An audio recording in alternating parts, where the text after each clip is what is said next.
El último taller de Infarma 2025. Hemos tenido una agenda llena de charlas y de talleres de muchos ámbitos y cerramos ahora con un taller sobre hongos medicinales. Por motivos personales, María José Alonso no ha podido venir, pero no os preocupéis porque tenemos un sustituto fantástico que nos va a sorprender y a enseñar el conocimiento que nos iba a compartir María José. Adelante cuando quieras, Josep. Josep es farmacéutico y vocal de fitoterapia del COF de Barcelona. Y os informo, por cierto, si os interesa la cuestión, que en Ágora Sanitaria, en el portal, tenéis un taller sobre micoterapia y fitoterapia que estará disponible a partir del mes de abril. Como sabéis, la cosa aquí en Ágora Sanitaria este año va de mitos y de falsas creencias. Y Josep, hablábamos antes y hablamos de cuando hablamos de micoterapia, que es la aplicación de hongos medicinales en beneficio de la salud, que hay una frase muy habitual que es: la seta es la parte comestible y los micelios es la parte medicinal. Esto es algo que escuchas a menudo y te pediré que nos digas qué hay de mito y qué hay de realidad en esta frase y también otros mitos que tienen que ver con los hongos medicinales. Cuando quieras, Josep, muchas gracias. Gracias, Marta. Intentaremos aclarar conceptos y, por supuesto, desmentir mitos que, como de costumbre, pasa en muchos sitios. Como ha dicho Marta, por desgracia la que tenía que dar la ponencia ha tenido un problema familiar grave, se ha muerto su madre, por tanto no podrá participar, con lo cual habéis perdido en calidad de presentación. Pero bueno, como María José y yo llevamos muchos años trabajando juntos, creo que podremos hacerlo un poquitín en marcha, ¿no? La verdad es que cuando hablamos de hongos, yo siempre digo lo mismo, ¿no? Yo soy un fitófago, o sea, ese que se come los hongos de toda la vida. Por lo tanto, un poco ya empiezo a responder eso de si se come, lo que se deja de comer, ¿no? Pero bueno, responderemos a esto en este caso, ¿no? Empecemos un poco con la definición, ¿no? ¿Qué es la micoterapia? Pues eso, la palabra griega mikitas, que quiere decir hongo, ¿vale? Y terapia, y por tanto es los hongos para el cuidado de la salud, aprovechando sus propiedades funcionales y medicinales. Para nosotros quizás es novedad, aunque de hecho las referencias de consumo de hongos en la península ibérica son antiguas, por tanto no es ninguna novedad. Pero sí que el uso como funcionales, incluso para problemas de salud, en Asia es muy antiguo y está muy referenciado. Por tanto es una terapia que se utiliza desde hace muchísimo tiempo, ¿vale? Nosotros llevamos unos cuantos años interesándonos por los hongos de manera importante. La verdad es que si mirásemos un poco para atrás, hace 20 años nadie hablaba de micoterapia y ahora tenemos un curso, tenemos Tactua de Ágora y tenemos algunas empresas que tienen productos de micoterapia, ¿vale? Tal como dice aquí, y eso el objetivo de esta Ágora es, hay muchos mitos y esto nos pasa mucho y cada día hay más fake news, mitos, como queréis llamarle, sobre los diferentes productos, ¿vale? Esto es la lista de lo que vamos a repasar y que después creo que va en examen, ¿no?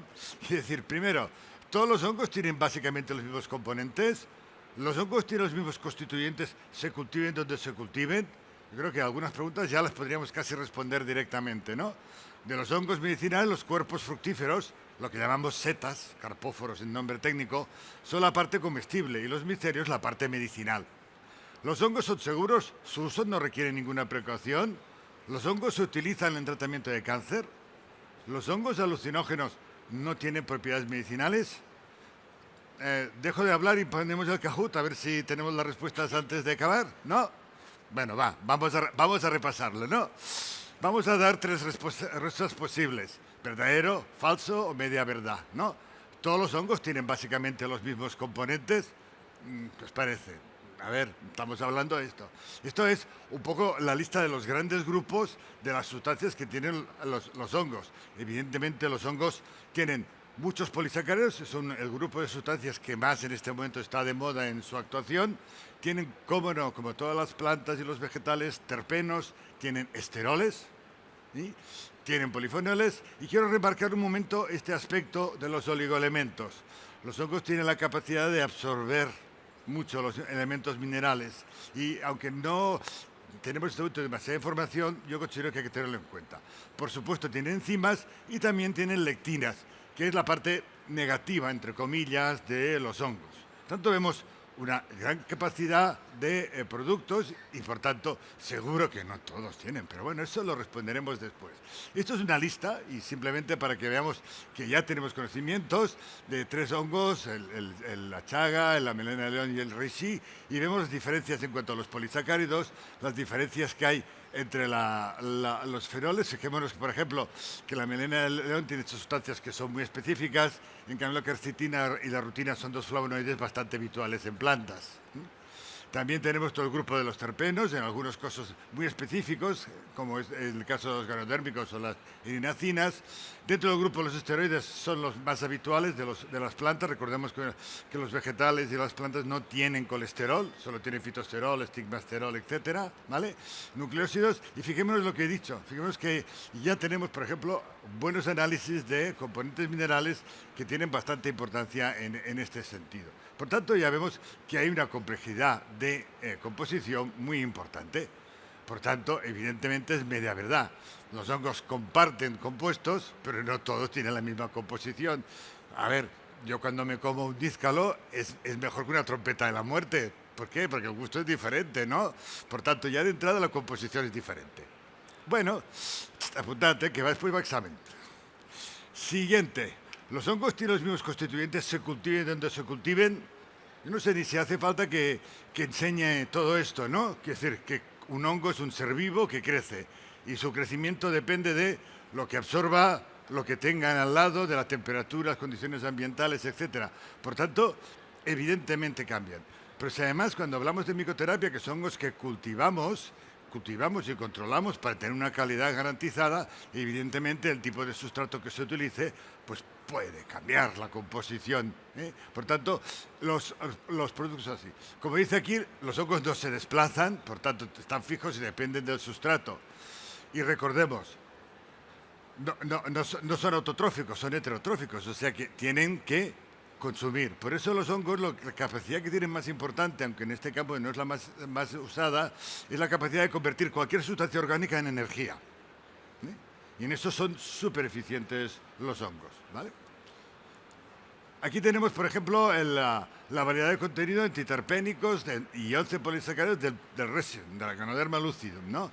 Vemos que, evidentemente, la composición de las partes de la planta pues varían totalmente. Por tanto, en función de donde crezca, en función de las condiciones, cambia la composición. Yo creo que tampoco hace falta exagerar más. Aquí tenemos, por ejemplo, un efecto que después se nota, que lo que utilizamos en micoterapia son extractos de hongos y, por tanto, según cómo preparemos y según donde vengamos, aquí vemos los diferentes contenidos de los principios activos en función del tipo de extracto, de la concentración, etcétera. Como de costumbre, siempre el producto que utilicemos tiene que estar muy bien definido, en el sentido de indicar qué se utiliza de la planta, qué parte aérea, carpóforo o micelio, cuál es la concentración, etcétera, para tener realmente un producto bien definido. Y eso es importante porque, una vez más, la calidad marca siempre la actividad, ¿vale? Por tanto, como ya queda claro, es falso. Los hongos no tienen los mismos constituyentes, afortunadamente, porque si no, ya os digo, yo no disfrutaría de los setas que me como. De los hongos medicinales, los cuerpos fructíferos setas son la parte comestible y los micelios la parte medicinal. Esta es una pregunta trampa, ¿vale? Porque claro, si hablamos de los que nos comemos la parte que está a la vista. Nadie saca el micelio, aquella cosita blanca que hay por el suelo. Aunque hay gente que se lo toma, ¿eh? Hay algunas partes que lo utilizan y lo preparan. Recuerdo que incluso los micelios se han utilizado como antiinfecciosos, porque evidentemente los antibióticos son de origen de este estilo y por tanto se ha utilizado, ¿vale? Entonces, ¿es verdadero? ¿Es falso? ¿Es media verdad? Pues vamos a ver. Vamos a sacar una serie de trabajos, lo cual nos muestra que aquí, en este caso, estudian el micelio, en el caso del Cordyceps. En cambio, en el caso del Mitake, de la Grandelia frondosa, utilizan el cuerpo fructífero. Vemos que son los trabajos de concepción. Aquí, en este caso, el shiitake, que se lo consumimos, y es que ahora me gusta mucho cuando vas a un sitio y te dicen, no, con setas, y te traen shiitake y dices, ostras, yo esperaba otra cosa, pero no, te traen shiitake porque se cultiva muy bien, es fácil, es interesante, y a ver, como producto es muy bueno, ¿vale? Por tanto, tenemos aquí el cuerpo fructífero en la utilización, los diferentes trabajos que como veis son trabajos serios de revistas de impacto. Por tanto, los estudios que tenemos de los hongos son realmente muy interesantes y yo creo que vale la pena seguir pensando en ellos, ¿vale? Este reglamento es muy importante, ¿no? Porque, como os he dicho, hace 20 años nadie sabía nada de micoterapia, no se había hablado, no había legislación, no había normativa. Y entonces este reglamento del 2015 que se refiere a los nuevos alimentos, para los que no conozcáis, nuevo alimento quiere decir que no se consumía en Europa antes del 15 de mayo del año 1997, ¿vale? Eso es un nuevo alimento, ¿vale? Entonces, este reglamento decía: los micelios de los hongos se consideran nuevos alimentos, ¿vale? ¿Por qué? Porque nadie comercializaba micelios de hongos antes del 97 y por tanto se consideran. Por lo que no pueden ser comercializados como complementos alimenticios en Europa, a excepción de los micelios de Cordyceps, que no se consideran alimento, y del Entomoloides shiitake, porque ese ya se cultivaba como seta. En esto tenemos que dar la gracia a los restaurantes chinos, ¿vale? Se producían desde esto, cuyo extracto se considera nuevo alimento, pero puede utilizarse en complementos alimenticios. Para los que tampoco conozcáis, el nuevo alimento simplemente, que tiene su trabajo, tiene que demostrar que es un producto seguro, ¿vale? No tiene que hacer ninguna maravilla, ¿vale? Y dice: el resto de hongos se comercializan como complemento alimenticio el cuerpo fructífero o el esclerocio, en el caso de la chaga, Linonotus obliquus. Tanto vemos que ya en el 2015 se empezaba a regular el tema de la micoterapia, porque claro, hay setas que no existen en Europa, que vienen de países orientales básicamente, y eso nos obliga a hacer una historia. Por tanto, la respuesta es falsa. Se come todo. Yo siempre digo lo mismo. En Oriente se lo comen todo, arriba y abajo, lo que haga falta, ¿eh? Vamos a por otra pregunta. ¿Los hongos son seguros? ¿Su uso no requiere ninguna precaución? ¿Lo dejo en que es verdadero? ¿No? Bueno, vamos a verlo. Por supuesto, conocemos ya, porque tenemos muchos estudios, de que hay interacciones. El caso de la chaga, del Linonotus, tenemos bastantes informaciones. Como siempre, yo siempre digo lo mismo, cuando tenemos interacciones anticoagulantes, el problema no es exactamente, estamos hablando de los warfarínicos y cumarínicos, no de los ACOTS, que en principio tienen otro perfil de seguridad más amplio, ¿eh? Pues cuando alguien está en tratamiento anticoagulante, pues tiene que ir con cuidado con cualquier cosa, incluso que coma, y esto ya lo sabemos todos, ¿vale? Por supuesto, los inmunosupresores, ¿por qué? Porque una de las actividades clásicas y bien demostrada de los hongos es esa actividad inmunomoduladora, esa estimulación de las defensas, para utilizar una palabra correcta. Lo mismo que los hipoglucemiantes. Por tanto, pueden haber interacciones y, por supuesto, como siempre, cualquier cosa puede producirnos alergia. Los hongos no son específicamente, depende de la familia del hongo, no son específicamente alergénicos, ¿vale? Pero hay que tenerlo en cuenta. Y, por supuesto, lo de siempre, el embarazo y la lactancia. Yo siempre digo que la lactancia hay que hacer un estudio muy completo porque como la leche materna coja gusto de hongo, igual al niño no le gusta ese gusto del hongo. Tiene que crecer para que le guste ese gusto del hongo. Tanto hay que tener cuidado con el embarazo y la lactancia. Y por supuesto también hay algún estudio que en dosis elevadas hay nefropatía. Pero fijaros cuál es, porque los hongos, y en esto he marcado lo de los minerales, tienen cierta tendencia, algunos, a provocar la formación de cristales de oxalato del riñón, ¿vale? Y eso es, bueno, es como consumir muchas manzanas, también tiene el mismo efecto, no es nada extraordinario, ¿vale? Por tanto, es falso. Como cualquier cosa que utilicemos para un estado de salud, tenemos que tener en cuenta que hay contraindicaciones, interacciones, efectos indeseables, etc. Pero lo importante es que tenemos estudios y lo sabemos, y eso es lo más importante en este campo, ¿vale? Pregunta: ¿los hongos se utilizan en tratamiento de cáncer? ¿Paso o decimos que sí? Veo que sí, que sí, que sí. Vale, pues ya lo paso. ¿Vale? Ya. Aquí tenemos los estudios que hay. Este es del National Institute of Health americano, en el cual nos habla de los hongos medicinales, en su versión en castellano, que es fantástica, el cual nos indica toda una serie de informaciones que yo recomiendo muchísimo, porque esta es información seria, fidedigna, absolutamente, ¿no? José remarcó lo de que en Japón y China el uso de los hongos medicinales para complementar los tratamientos oncológicos estándares se aprobó hace más de 30 años. Por tanto, ya tenemos experiencia de uso larga en países con un nivel adecuado de información médica. Por tanto, hay que tenerlo muy en cuenta. Por tanto, sí que se puede utilizar en cáncer, tanto en acompañamiento como en actividad anticancerosa, siempre como tratamiento complementario, no directamente, porque en el momento que yo sepa no hay ningún trabajo en este caso, ¿vale? Quiero decir, esto, el resumen de algunos ejemplos, ¿no? La cola de pavo, que siempre me gusta mucho, a mí me gusta el nombre de trametes. La cola de pavo no me acaba de convencer, pero bueno, la verdad es que no hay fotos, pero es muy bonito, el hongo es precioso, ¿no? Y entonces tenemos estudios en cáncer gástrico, cáncer de mama, cáncer de pulmón, cáncer colorectal. Hay muchos estudios, realmente vale mucho la pena. Y el reishi, que también es de los clásicos, pues en el funcionamiento inmunitario de los pacientes de quimioterapia, esto yo diría que es de las indicaciones más evidentes, y la prevención del cáncer colorectal, que evidentemente hay que acabarlo de defensar, pero los estudios que hay son muy interesantes, porque en Japón, como digo, hace muchos años que lo están utilizando, ¿eh? Y el famoso shiitake, la dentínula, pues también. Fijaros, vía intravenosa, por tanto es un extracto que tiene que estar preparado adecuadamente, porque no podemos poner intravenoso cualquier cosa.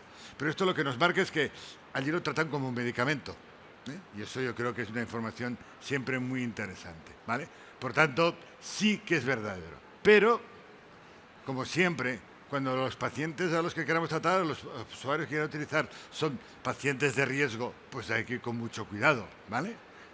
¿Por qué? Se utiliza, pero los estudios realizados con ciertas fracciones o extractos no son extrapolables todos los extractos. O sea, si yo tengo hecho un estudio con un extracto específico, tengo que mirar cuál es ese extracto, no porque lo coja en cualquier sitio, le haga el extracto, va a ser lo mismo, ¿vale? Y esto es un común denominador en todos los países. No todos los hongos tienen actividad explorada, por tanto, la respuesta no es que todos los hongos tengan actividad, sino los que conocemos. Como siempre digo, probablemente a medida que los estudiamos, muchos tendrán actividad, pero por ahora no es el caso, ¿vale? La suplementación se considera segura, porque al fin y al cabo estamos hablando de dosis alimentarias, no estamos hablando de medicamentos, estamos hablando de complementos alimenticios, ¿vale? Pero de todas maneras, siempre hay que tener en cuenta las posibilidades de que haya alguna prueba. Y el ejemplo es de la chaga, que es probablemente el hongo más peligroso, ponerlo entre comillas lo de peligroso, porque no es peligroso, ¿vale? Y eso es lo que más hay que tener en cuenta por esta acción. Los hongos tienen efectos protectores contra efectos secundarios de los tratamientos oncológicos. Y eso es otro cambio. El tratamiento lateral de los problemas de los tratamientos tiene mucha información, y ahí tenemos la melena de león, que probablemente es de los hongos que ahora está más en ebullición con información, el Cordyceps sinensis y también la ganoderma, que por supuesto tiene un montón. Por tanto, los hongos... Otra pregunta, los hongos alucinógenos. ¿Alguien conoce algún hongo alucinógeno? ¿Sí? ¿Alguien lo ha usado? No hace falta que lo digáis en público, ¿vale? Lo dejamos ahí, ¿vale? Bueno, la verdad es que es una de las cosas que últimamente nos ha dado una sorpresa muy importante, porque, claro, pensar en algo como el hongo alucinógeno, pues medicamento, uso complemento, pero bueno, esta mañana he estado moderando una mesa sobre cannabis medicinal. Si hace 5 años hubiéramos hablado de cannabis medicinal, me hubieran tirado piedras. En cambio ahora forma parte, ¿no? Por tanto, vamos a ver esta historia, ¿no? ¿Qué pasa con estos? En particular, de hecho, los que trabajamos son los que tienen psilocibinas, la familia de esos ingredientes de los hongos que tienen estas sustancias. Como veis, hay un montón de trabajos de revistas tan buenas como el JAMA Psychiatry, que es decir, esto es un nivel cuartil inicial, y en el cual vemos el efecto de la psilocibina en los tratamientos de depresión mayor, también este trabajo del 23 también, estos trabajos. Por tanto, hay bastantes estudios en este sentido. De hecho, el estado de Oregón en Estados Unidos lo ha incluido en el protocolo de tratamiento de las depresiones mayores. Y aquí el Parc Sanitaire está estudiando este efecto. Por tanto, los hongos alucinógenos, la psilocibina, y ahora insisto una vez más que los propios hongos son los extractos de psilocibina estandarizados y comprobados, ¿vale? Se utilizan muy bien y con unos resultados excelentes en este aspecto. Por tanto, además, como siempre, el perfil de seguridad de los hongos también suele ser más alto que de algunos principios químicos directamente, ¿no? Este es uno de los trabajos que marca muchísimo realmente la terapia de las adicciones, en el cual vemos los diferentes puntos que se tratan. Por tanto, quiero decir, esto es del documento del Parlamento del Reino Unido, en el cual establece una guía de tratamiento y de consejos para el tratamiento de los problemas de las adicciones. Entonces, como vemos, los hongos alucinógenos pueden tratar las adicciones, lo cual es realmente muy interesante en este sentido, ¿vale? Por tanto, es falso, pero su uso requiere que las sesiones se lleven a cabo en el hospital, de forma individual y acompañamiento durante las sesiones después de las lesiones. Por tanto, no lo vamos a poder incluir en el arsenal de la farmacia, eso lo vamos a dejar ahí. Pero sí que tenemos que saber que eso pasa y si nos lo preguntan, tener esa información y por eso se ha presentado aquí, ¿vale? Es decir, la ventaja que tenemos es que yo con María José llevo 4 días trabajando y tenemos unidad de criterios y consejos, ¿eh? Y por supuesto sé por qué lo ha puesto. Tanto es muy interesante, es así y lo tengamos muy en cuenta. Tenemos un gran futuro, pero es que nos queda más futuro con los hongos porque estamos empezando, no tenemos más, ¿vale? Esto ya es el final y simplemente muchas gracias por vuestra asistencia y espero que haya sido interesante.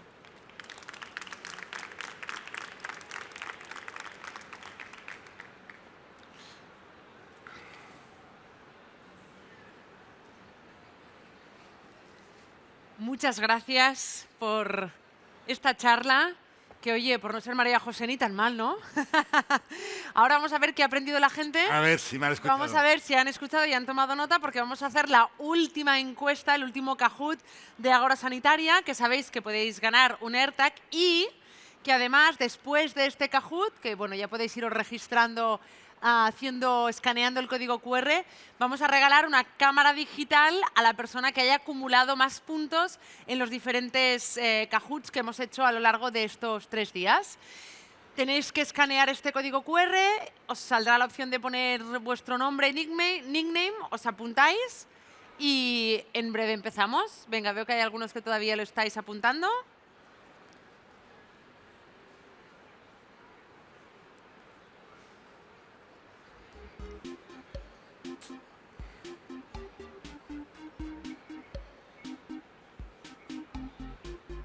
Veo algunas caras conocidas, ya por aquí, que habéis venido estos días. A ver, hay ganas aquí de llevarse la cámara. Venga, ¿estamos todos? ¿Falta alguien? Va, pues empezamos ya. Vamos con la primera pregunta sobre los mitos en micoterapia, esta charla que acabamos de recibir ahora. Y la primera dice: uno de los hongos mencionados a dosis altas puede causar nefropatía. Chaga rojo, melena de león naranja, reishi azul, shiitake el verde. ¿Cuál es la correcta? Una de estas 4, tenéis 10 segundos para responder. Pues lo habéis acertado todos. ¿La han acertado? Y tenemos en primera posición a Lisboa. Lisboa, no te puedes llevar otro AirTag. No lo hagas tan bien. Venga, vamos con la siguiente. Los 2 únicos hongos cuyos micelios pueden ser comercializados como complementos alimenticios en Europa son shiitake maitake, el rojo, naranja, melena de león y reiki, el azul, cordyceps y chaga, y el verde, cordyceps y shiitake. Venga, los 2 únicos hongos cuyos micelios se pueden comercializar como complementos alimenticios en Europa. ¿La habéis acertado la mayoría? Era el verde. Correcto. Lisboa encabezando de nuevo este ranking. Venga, ¿qué mezcla de glicoproteínas está autorizada en Japón para el tratamiento coadyuvante del cáncer gástrico? Esto me he pasado un poco rápido. Bueno, a ver si la sabéis. Rojo, reishi. Naranja, maitake. Azul, cola de pavo. Verde, shiitake. Si hace falta aclaración, nos lo aclaras tú ahora. Si vemos que han suspendido, pues la correcta era cola de pavo. Bueno, la han acertado que sí. Solo 3 personas. Me he pasado rápido, pero he remarcado el nombre y el comentario sobre la planta para fijar la planta. ¿Quién es NR? Era difícil. NR aquí, venga. Vamos con, si es la última. Sí, uno de los siguientes compuestos bioactivos es indicador de biomasa fúngica en el suelo y no lo sintetizan las plantas. Esta no la hemos. ¿No? Bueno, vamos a ver si la sabéis. No, rojo, betulina. Naranja, ergosterol. Azul, adenosina. Y el verde, quercetina. A ver si por conocimientos propios, lo saben. Pues la correcta era ergosterol. Bueno, han acertado 4 personas. Vamos a ver, en tercera posición, ¿a quién tenemos? NR. En segunda posición, nosotros. Y el primer puesto es para Lisboa. Bueno, ¿qué hacemos? Que tenemos que 2 AirTags para... Ah, no, claro. Sí, y se lleva... Es también quien ha registrado más puntos.